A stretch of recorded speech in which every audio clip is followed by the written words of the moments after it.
grief in the workplace, that is a communications challenge long before it becomes a human resources one. And I'm not saying HR isn't involved. Of course they are. And they're succinctly involved.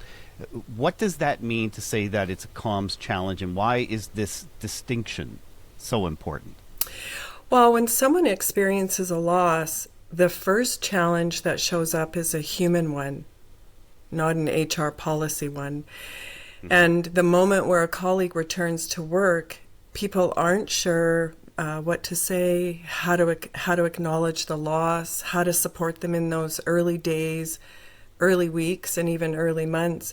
So that uncertainty and hesitation or silence can be a real communication challenge. So when communication is avoided or rushed, mismanaged, the ripple effect can quickly become an organizational conflict. And so there can be performance concerns, conflicts that arise, taking more time off work, having to have a leave. And so then we can see more complex HR issues. And so the distinction matters because it shifts the focus where the impact begins, which is what you described, is with the people. It's a human impact. And when grief is approached first as a communication challenge, then leaders and colleagues can be invited to respond with more presence, flexibility, compassion, instead of relying solely on policy and procedures. When we lead with human-centered communication, then we can prevent some of those situations from ever becoming a complex HR issue. And grief is long before grief is human long before it's administrative. And so how we communicate in those early days, that's what's most important. And it builds trust. Yeah. Cindy, we operate in the world of communications, and one of the most difficult situations for so many of us, whether you're in the world of PR or not, is when somebody close to you has lost someone. And then all of a sudden we're stumped for words. We don't know what to say, how to say it, when to say it. And often we end up with these sort of, generic, thinking of you, you're in our prayers. And we just wanted to understand, Cindy, from your perspective, from your expertise, what's the best way for people to communicate, whether it's a friend, a colleague, an acquaintance? How can we find our way to show our support using words and gestures in a way that's meaningful? Because so many of us, we end up avoiding because we don't know what to do and what to say. Well, I think about this, really what you're talking about almost is a communication framework. And can we bring that into the workplace? And I think about, I developed a 3C model. It's a grief-informed communication approach, not only for leaders, but for colleagues. So we begin by asking about consent and clarity. What do you want your team to know? How much detail feels okay for you? This is for the bereaved colleague coming back into the workplace.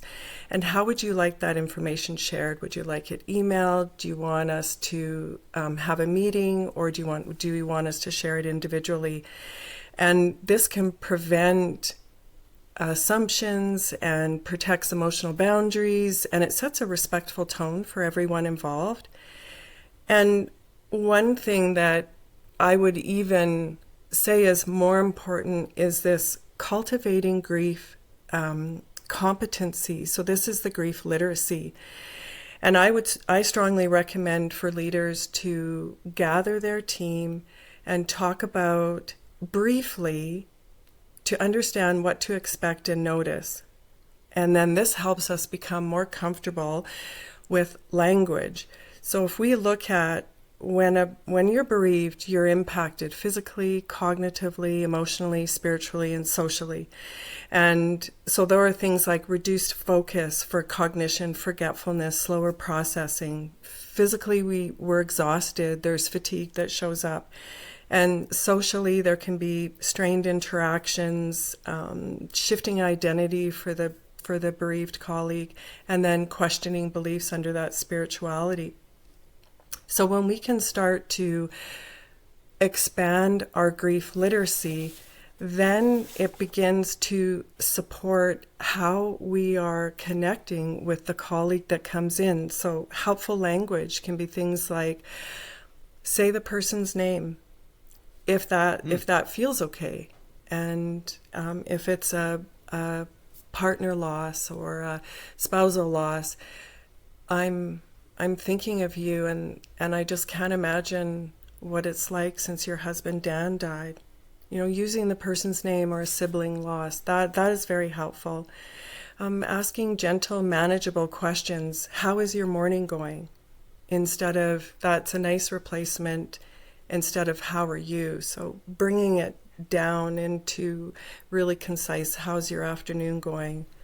I'm happy you're back. Acknowledge the experience. I can't imagine how difficult this is for you, and I just want you to know I'm here for you. And when we're looking at supportive actions, those are simple things, can be simple things. So dropping off comforting items. I remember when my first husband passed away, and this was 20 years ago, and I still remember this, is colleagues brought over a wooden crate that had fresh bagels, cream cheese, and fresh fruit in it. I got all the well-meaning casseroles, and I don't want to put that over on the other side, but I have to share that I didn't eat a lot of those casseroles after. Part of it is, of course, you can't eat sometimes the amount of food that is that's getting brought, and it goes into the freezer. And then afterwards, it's not really you take it out and it's, So I found that fresh food, skip the dishes card, like meal cards, can be easier than someone having to find places to put things in their freezer. Childcare, pets, pet care, errands. I'm going to the grocery store. Often I'll say this, if there's a loss in our family or our friend circle, I'm headed to the grocery store. Do you need any staples? Instead of, do you need anything? Can I go to the grocery store for you? I found that there's a good response of, this is where I did, and can I do this for you? Shovel your driveway, cut your lawn. Yeah. Yeah. So I love that. So really to be specific rather than that sort of vague, what can I do? How can I help? How can I support? So really go down to sort of specifics.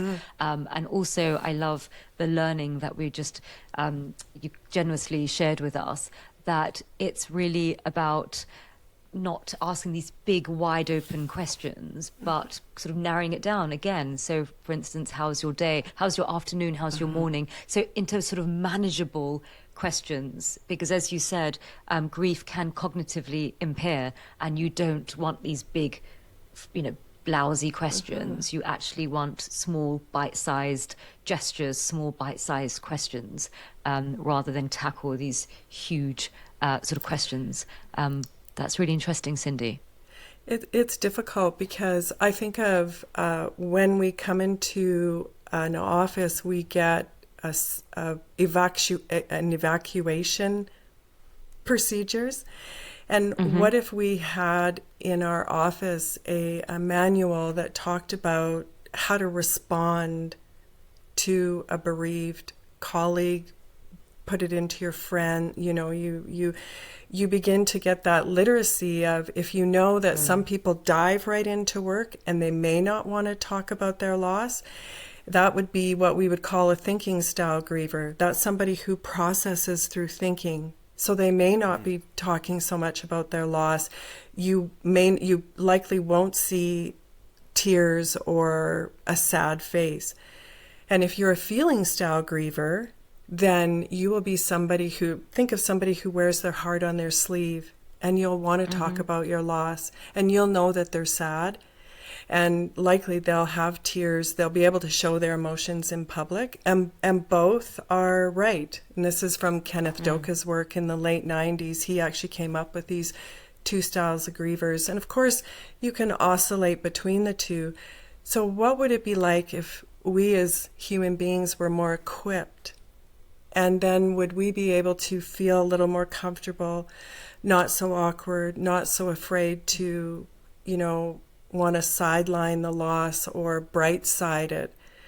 And we may be less prone to say platitudes, so we may avoid things like at least, anything that starts with at least. They're in a better place. Things that No more pain. yeah, they're not suffering anymore. And in my private practice and teams and groups that I'm working with, I always say, if the bereaved, grieving person says those things, then great, because it's coming from them, as opposed to us, because we don't really know, and it's difficult. They are well-meaning, because we don't intend, our intention isn't to hurt people that are suffering. It's uncomfortable, and it can be awkward. Cindy, I think most people who choose to listen to this episode probably have understanding, or at least empathy, for the subject matter, and probably have a concept of how they would respond, and everything you're saying is making sense. But for the person, and I think it's probably a smaller percentage, for the person who sucks at this and they don't show emotion at work, and all they do is joke around with coworkers, and my God, now they can't joke around, but they took a shot and they clicked play on this episode just in the hopes that you would give them some magic pixie dust words that will make it acceptable. What would you say to that person who's listening, because they know they're terrible at it?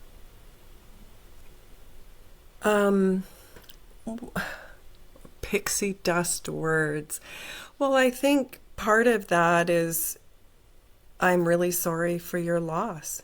Is that because there's nothing wrong with saying that. I'm really sorry. This must be really hard. Or I'm really sorry for your loss. And I think that is really acceptable. And if we just think of even that one thing. When your husband passed, what was the one thing that one person said to you that you still remember? Ooh, I think it was more, Doug, the actions that I remember. And when I came home from the hospital, when I left my husband there, of course, and he wanted to be an organ donor, and he did go on to save 5 people's lives with his organs after. And when I showed up in that driveway and I had to get out of the car and I had to go into the house, when I stepped in, there was 5 people in my living room. And one of those 5 people was the president of the company that I worked with in the energy sector here in Calgary. And that was the beginning of the building block for me to feel like there was a space and place for my grief, in that I felt supported.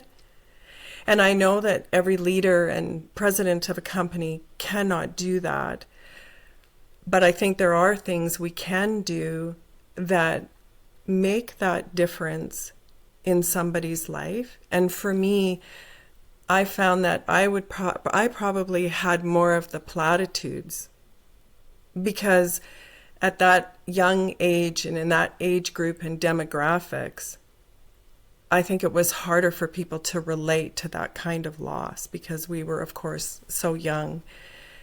And some people won't know what to say. And I don't think that we need to, I don't think we want to judge or shame that person for not knowing, because the truth is, we might have to steer another way. And you know, because it's not all going to be on paper. Grief doesn't work that way. It is so unique and everybody's different. So it really starts with empathy, Cindy. And that's really the bedrock of all communication, is to understand that grief, like many of life's instances, there is a process. And that process isn't the same for everybody. As you said, you have the thinkers and the feelers. So people process grief in different ways. So having the understanding that there are nuanced reactions to grief, understanding that there are some commonalities in terms of that process, taking the time to read about it. And in an age of ChatGPT, there's really no excuse. And then it also is about working with your colleagues when they're coming back to the workforce, and again, giving them control and putting them in the driving seat in terms of asking who should know, how, what communication channels, what tone, so they really feel that they are included rather than feeling blindsided. And again, it's that understanding and that empathy, knowing that, you know, some people would want everyone to know and others wouldn't want anybody to know. Right. And just understanding that human diversity that exists in how people process grief and how they want it communicated around them. So it's really comms 101. It starts with empathy. I love that. And I love how you brought in the thinking and feeling style person, because it reminds me of Doug's question. And if you know you're more of a thinking style person, and we usually know, because not everybody has a lot of empathy. Some people actually have to learn emotional intelligence, and we see coaches and companies. I mean, emotional intelligence is a big one these days, and bringing that into companies. And how do we become emotionally intelligent if we're not born that way? So going back to Doug's question, if you know that you're more of a thinking style person, what your superpower would be is the to-dos. And so what can I do? What can I bring? What can I give?